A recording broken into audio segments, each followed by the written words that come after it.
Missed the polling threshold to be on the debate stage next week. What are your plans for that night? Well, first off, I'm not all that shocked given that I haven't spent one day or $1 in Iowa. And so the fact that I didn't make the polling threshold was not something I was ever trying to do in Iowa. So that's fine. Nikki and Ron can debate that night. And given the fact that Donald Trump is not going to do a town hall on Fox News, I don't even know who's going to be watching Nikki and Ron in that debate. But I hope some people are, because I think they'll get a real sense of the fact that the two of them are living in an alternate universe. They will debate each other as if the contest is between the two of them. And my guess is that neither one of them will spend, 5 minutes bringing up Donald Trump because they're both playing for 2028 or a vice presidential nomination, in Nikki's case, from Donald Trump. And so, I don't think it'll be worth watching. So you've heard all this talk within the Republican Party that it needs to be a two-person race, that if you really want to take out Donald Trump, it's got to be one of you against Donald Trump. Making the case against him, one of your old friends, Governor Christie of New Hampshire, a place where you have put a lot of your time and effort, has said effectively you should get out of the race and make way for Nikki Haley, in his estimation. Here's what the governor said. Christie's a friend, but his race is at an absolute dead end. He's going to say anything he can. This is a two-person race, right? It's between Trump and Nikki Haley. Everyone understands that. Chris is only talking about Trump. That's it. That's it. Well, he's kind of a one-man show, and I know he says he wants to stay in the race to speak the truth about Trump, but that translating to votes in a primary is a very different thing. So what do you say to your good friend, Governor Sununu? Well, that's when you know in politics that someone's going to knife you in the back, is when they start off. Always. Well, he's my good friend, Look, I remember when Chris used to care about Donald Trump. He's a guy who came, I think, to the Gridiron Club and said that Trump belonged in a mental institution. And now he's saying that he'd vote for him if he were the nominee. And he's now supporting a candidate who said he was the right president at the right time and that she would pardon him before any evidence is presented to a court or a jury. Look, I believe that those folks are right, Willie, what you mentioned in your question, which is that someone's got to be one-on-one against Trump, but they actually have to be against Trump. And the problem for Nikki Haley is, and it goes to everything she talks about, she doesn't want to offend anybody. Okay, so her whole campaign has been about not offending anyone. I heard her on New Hampshire radio yesterday morning when talking about the slavery Civil War question she was asked. Now her excuse is, I was tired and a little off my game. That means that she didn't have the script that her staff has put in front of her to actually be able to read it. We've had that before in the White House. We don't need it again. And the fact is, she should be willing to stand up and say, if you're opposed to Donald Trump, you're opposed to Donald Trump. And for Chris Sununu to say, I'm obsessed with Donald Trump, when he came to a media event in Washington, D.C., and called him effing crazy, right?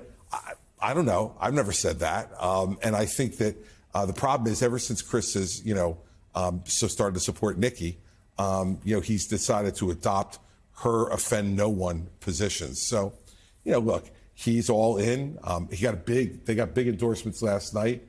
He convinced his father and his brother to endorse Nikki Haley. So that must have been quite the arm wrestling match at the New Year's Eve party at the Sununu house. So a couple of questions. The first one that arises off of what you just said, Governor Sununu did indeed say that if it were Biden versus Trump in the fall, he would vote for Donald Trump. Right. If it's Biden versus Trump in the fall, would you vote for Donald Trump? No.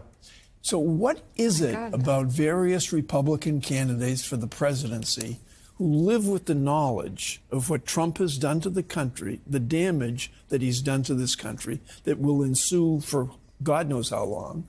What is it about them that causes them to just knee-jerk reaction, oh, yeah, I'd vote for Trump anyway? It's an interesting combination of two emotions, Mike, fear and ambition. So the fear part of it is that all of them treasure their titles. And so they treasure their titles more than they treasure the honor that's given to them by the people to actually have those titles. And they don't want to lose them, and they're all worried about being primaried by someone who would have Donald Trump's endorsement. Second, and this is where it applies in both Nikki Haley and Ron DeSantis's position, but most particularly Nikki, is ambition. The fact is that she's been asked over and over again in New Hampshire and elsewhere. In fact, she got asked by a 9-year-old kid last week in New Hampshire, would you take the vice presidential nomination from Donald Trump? And she wouldn't answer the question. What that tells you, you guys know this in politics, when we won't rule something out, that means we're ruling it in. And so that ambition, that unbridled ambition to either be his vice presidential nominee or be the nominee in 2028, so she doesn't want to offend any people who are supporting Donald Trump right now.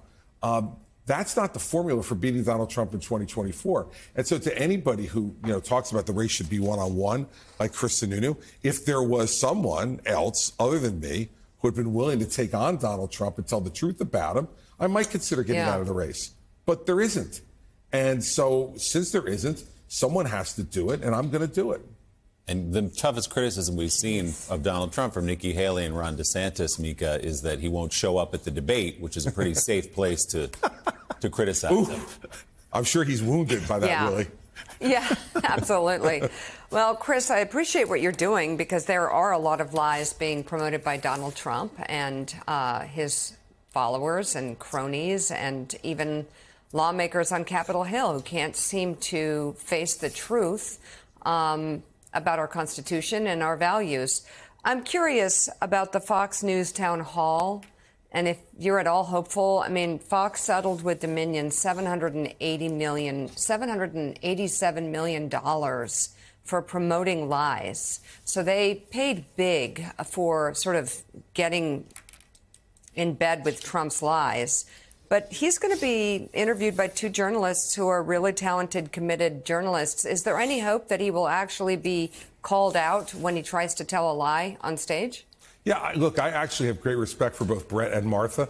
And I think that they'll really ask him very direct questions. And look, you may remember, I think it was this past summer that Brett had an interview with him. And Brett went after him pretty hard. And Trump complained for weeks afterwards about how unfair Brett was. But when he's looking to distract from the debate in Iowa that he's too gutless to participate in, he's willing to go back to Fox and do that. And let's face it, Fox is looking for ratings because, the first two debates that they did, they didn't do a fabulous job on, frankly. I thought the last two were better and more substantive than the first two were.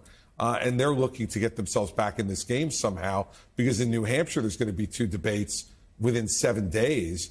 And one's going to be done by CNN, one's going to be done by ABC. So, both of them had an incentive to do it. But I think, look, I have a lot of faith in Brett and Martha. I think they'll ask him some pretty tough questions. What I'm also confident of is that Donald Trump will not tell the truth, will not answer the questions. Right. At some point, people need to see in the Republican Party what this is going to be like. The E. Jean Carroll case is going to start in a couple of weeks. He's lost his appeals there. He's now going to be fighting to get on the ballot in a lot of states. He is going to lose this federal immunity appeal that he has. I think the D.C. Circuit will expedite it. And my guess, Mika, is that the United States Supreme Court won't even hear it. Yeah. My guess is they'll just support what the D.C. Circuit does so they don't have to get involved in it. And so here we're going to have probably, instead of March now, probably April, you're going to have that trial going on. Anybody thinks I'm getting out of this race, they're crazy. All this stuff is going to happen. And eventually, I think a large number of Republican voters are going to say, this is destined to reelect Joe Biden. That's something that I think is one of the only things that unites most Republicans is that they don't want to reelect Joe Biden. And so I'm going to continue to fight this as the only person who's taking him on directly. And Nikki can play for his vice presidential nomination. You mentioned the ballot access questions here. Where are you on the case in Maine? We're going to have the Secretary of State on about an hour from now. Did she make the right call there? Do you think she's got the authority and the power to do what she did, saying he wasn't convicted of insurrection, but I believe based on available evidence that he participated in, engaged in insurrection under the 14th Amendment, shouldn't be on our ballot. Same idea in Colorado. Are those the right calls to keep him off the ballot? Well, you break it up a little bit, Willie. I don't think there needs to be a conviction. The Constitution doesn't say there needs to be a conviction, right? In the same way, there doesn't need to be a conviction if you're not 35 and you're running for president. And there doesn't need to be a conviction if you're not a natural-born American citizen. Those things are kind of self-executing. Now, I think there's a bigger policy question here about whether or not we really want the courts to make this judgment as opposed to the voters, given how divided our country is and how difficult this moment is. And I would rather have the voters make the decision to kick Donald Trump out. But if you're talking about legally what it looks like, I think the Colorado Supreme Court decision, while I disagree with it from a policy perspective, there is a legal basis for doing what they're doing. And the question is, will the United States Supreme Court deal with that either? Look, I think John Roberts, having gone through what's gone on in the court over the last number of years, having looked back on the court in the Bush versus Gore matter, is going to try as hard as he can to keep the court out of this if he can. If he can't, they'll deal with it. But I think they're going to try to let the D.C. Circuit deal with most of this stuff and see if they can stay away. Jonathan Lemire's got a question for you, Governor. John? Governor Christie, good to see you. I just want to follow up on something you just said a moment ago. Certainly you're resisting calls to drop out pre-New Hampshire. You've made that case very clear. But you just said that you plan to stay in, through potentially the Trump legal process, which we don't know when it could occur, but it certainly wouldn't be before March, April, and beyond. So do you see yourself riding this all the way to the convention, even if, you have struggled to attract delegates at that point? Well, look, John, I think we're going to make that evaluation as we go along. But at some point, as this stuff starts to fall apart, the Republican voters are going to need an alternative who has made it very clear that they're against Donald Trump and that they predicted this was going to happen all along.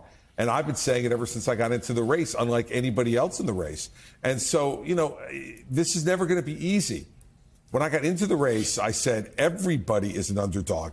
And that's why this kind of sophistry about who should get out of the race is kind of ridiculous. I mean, in the end, everyone is a long shot in this race, but Donald Trump on the Republican side, if you believe the polling. And so the question is, who's standing on principle? Who's going to do what's right for the party? I view this as a fight for not only the soul of my party, but for the soul of our country. And who are we going to be? What kind of government do we want? And so why should that fight be determined by polls? I'd rather have people vote. And look, I've won and I've lost. Winning's better. But I know when I'm losing. And if I lose, then I'm going to have to reevaluate, all of this. But I haven't lost anything yet. And fact is, I've qualified for every debate that was a national debate. I've qualified for both of the New Hampshire debates that'll be coming up in the week between Iowa and New Hampshire.